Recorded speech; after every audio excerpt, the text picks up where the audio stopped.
c'est reparti. La première place de Liga là va être compliquée à aller chercher. Parce que le Barça que j'ai vu aujourd'hui n'a pas l'air de vouloir faire un cadeau. D'autant plus qu'on a Lamine Yamal qui revient à un niveau vraiment méchant. Aujourd'hui, c'était son match. Le gars a tout simplement claqué un triplé dans le plus grand des calmes. Et quel triplé nous a marqué, s'il vous plaît? Et c'est d'ailleurs sur son premier but qu'on a vu que le Barça avait compris ce qui leur manquait lors des précédents matchs. La 28e minute, sur une perte de balle de Pape Gueye qui se fait presser par Baldé et Dani Olmo, Fermin Lopez récupère le ballon et Lamine Yamal déclenche un appel sur le côté droit. Magnifique passe en profondeur. Le gars vient devant le gardien. Il a juste eu à placer le ballon. But. Juste après ça, à la 37e minute, il déclenche son festival. Le gars, il a lavé tout le monde sur son côté droit. Après avoir démoli Cardona, il se retrouve face à Molero. Molero a voulu mettre le pied. Malheureusement, il s'est fait avoir par un crochet de Lamine Yamal. Le dernier a une ouverture, enroulé du pied gauche, but. Et dites-vous qu'il aura même pu marquer un triplé en première mi-temps. Et il a préféré être généreux en attendant la deuxième mi-temps pour l'entrée de Pedri. Et t'as Pedri qui rentre en jeu. On sent complètement le changement. Le gars reçoit le ballon au milieu. Regardez le nombre de joueurs qu'il a devant lui. Il a quand même réussi à avoir l'appel de Lamine Yamal. Il lui lance une passe en profondeur. Lamine Yamal dans la surface devant le gardien place le ballon, troisième but. Du haut de ses 18 ans cette saison en Liga, Lamine Yamal c'est 22 matchs et 22 GA. Mis à part Lamine Yamal, défensivement le Barça a été très solide aujourd'hui. Les pieds de Giorgio ont magnifiquement fonctionné.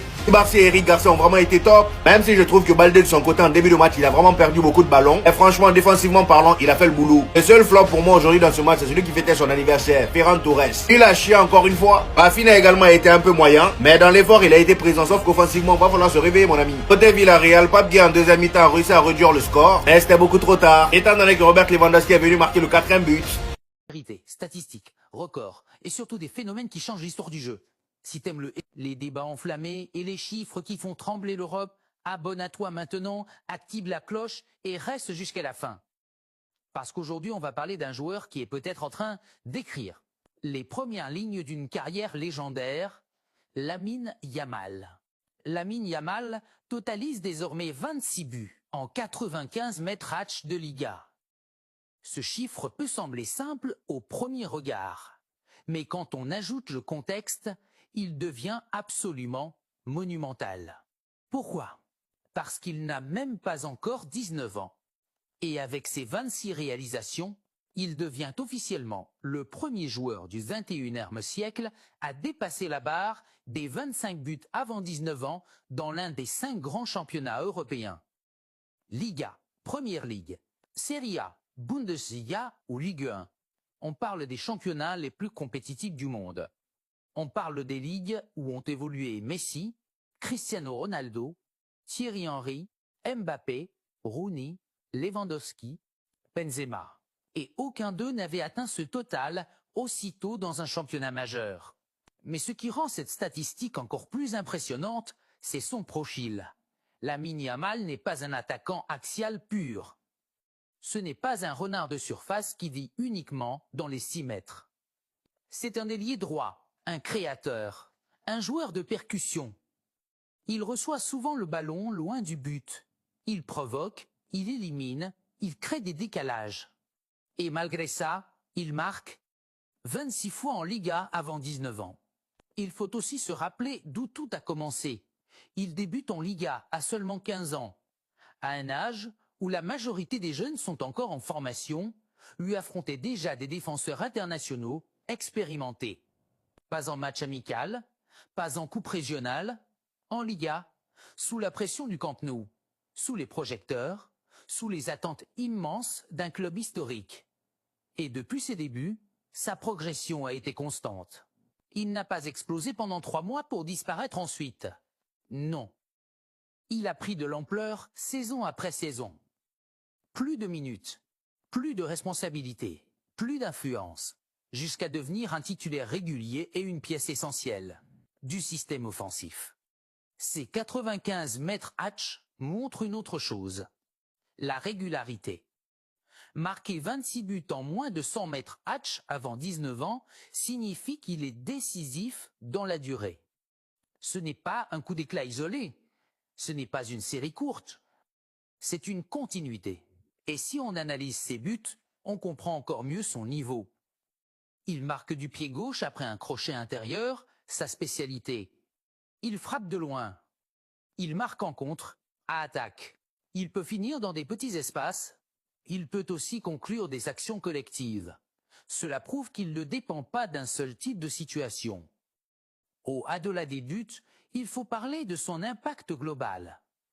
Il attire constamment 2 défenseurs.